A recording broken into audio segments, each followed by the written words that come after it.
Hey there, how's it going? It is your muscle building coach, Lee Hayward, and I'm in for another late night workout.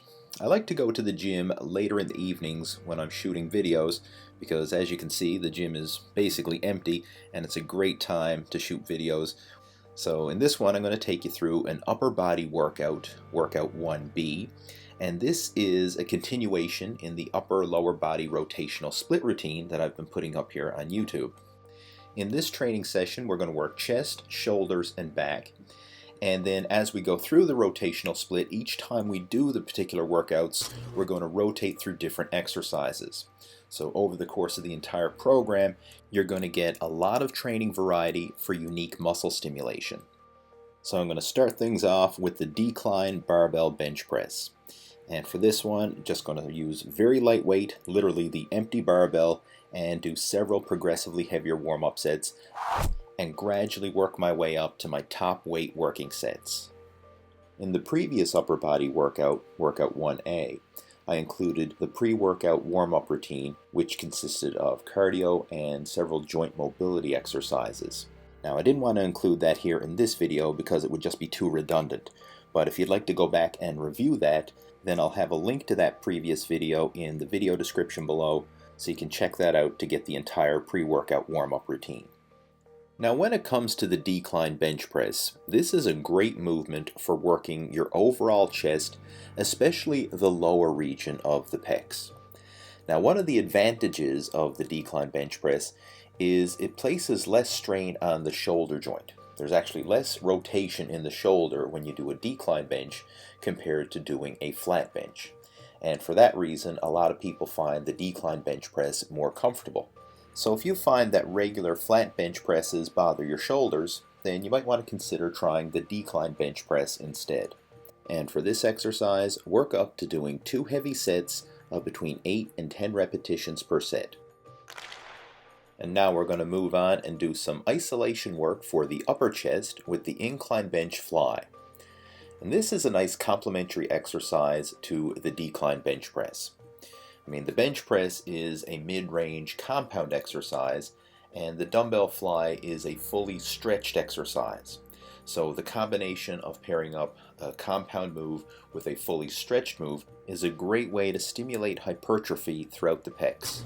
Now, I personally like doing dumbbell flies on an incline bench more than a flat bench or a decline. I actually find that I get more muscle activation in my chest, and it takes some of the strain away from the shoulders. Again, for some weird reason, I find that a flat bench places a lot of excess strain on the shoulder joint. I find using a decline bench and dumbbells pretty awkward to get into position, unless of course you have a spotter to hand you the dumbbells. But the incline bench just seems to work really well.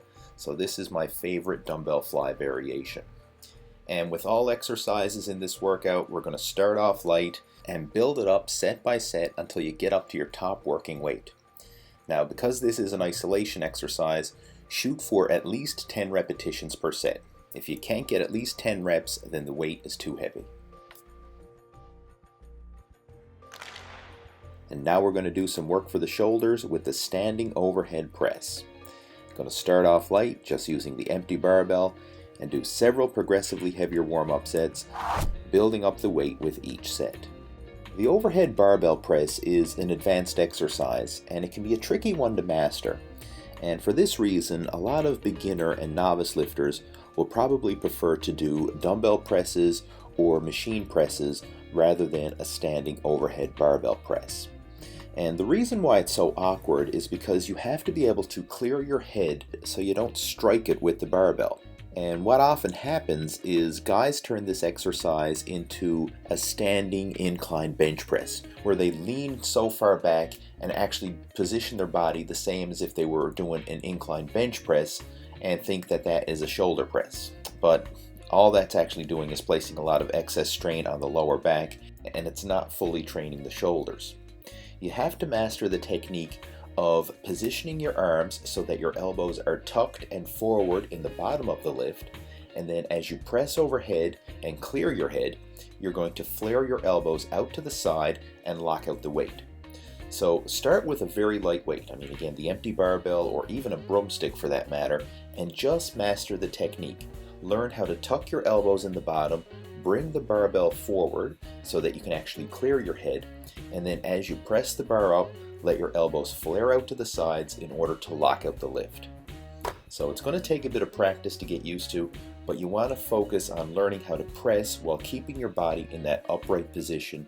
A little tip that's going to help you with this exercise is to flex your glutes hard. This is going to help you to maintain better posture and feel stronger during the exercise. And for the overhead press, a good repetition range to shoot for is between 6 and 8 repetitions per set.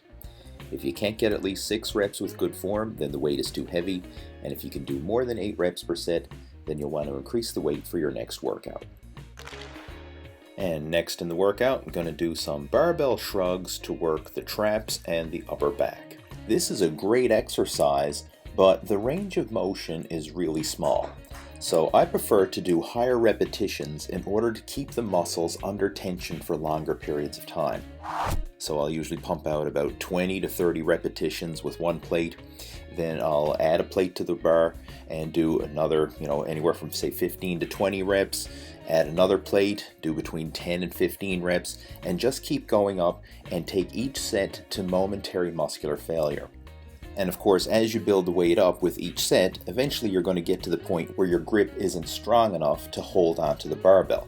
And when that happens, I recommend using lifting straps to reinforce your grip. And this will allow you to continue on and handle much heavier weight than you could with just your raw grip alone.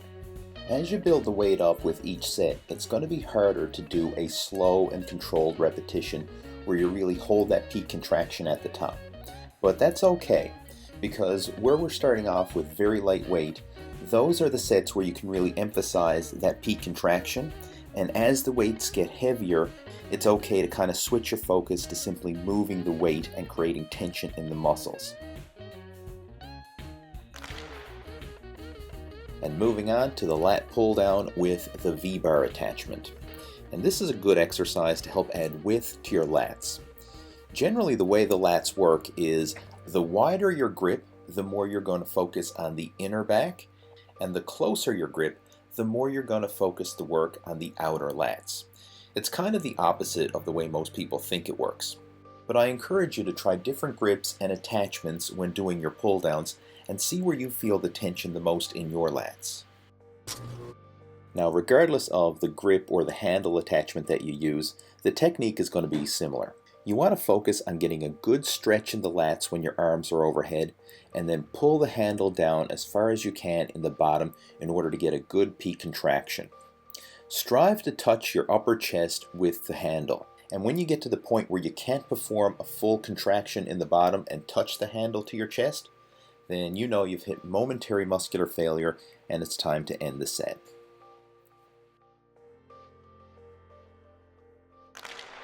And moving on now to the chest-supported T-bar row.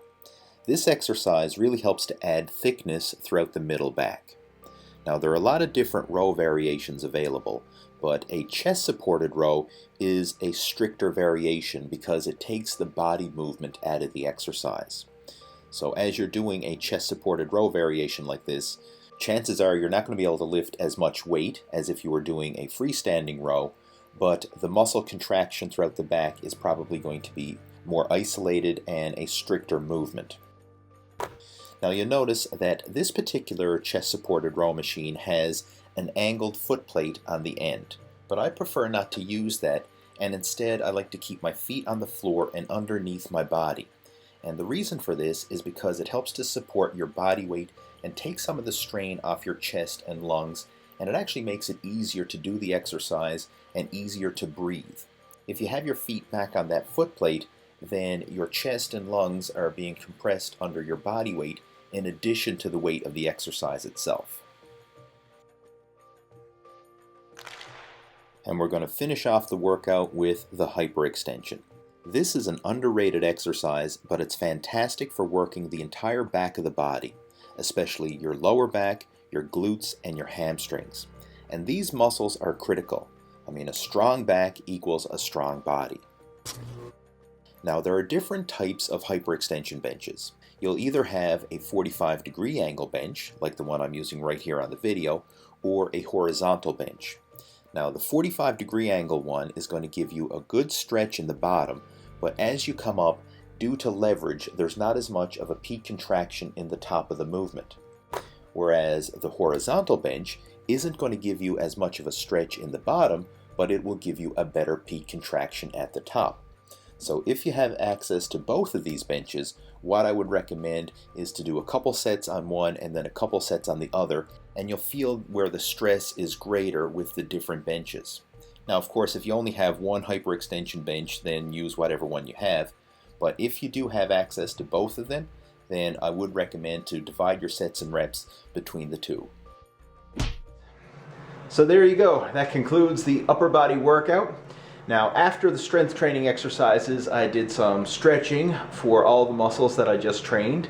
And if you want to see the actual stretching routine that I do post-workout, just check out the previous video where I go through the whole stretching routine. Hope you enjoyed this video, and if you have any questions, comments, or feedback about it, please feel free to post those down in the comment section below, and I will chat with you down there. And make sure to stay tuned for the next video coming soon. Take care, over and out.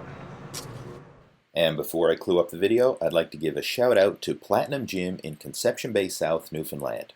This is the gym that I train at, and the owners of the gym have been kind enough to let me shoot my videos there. So if you're ever in CBS and looking for a great place to train, I highly recommend Platinum Gym. I'll post a link to their Facebook page down in the video description below so you can check them out.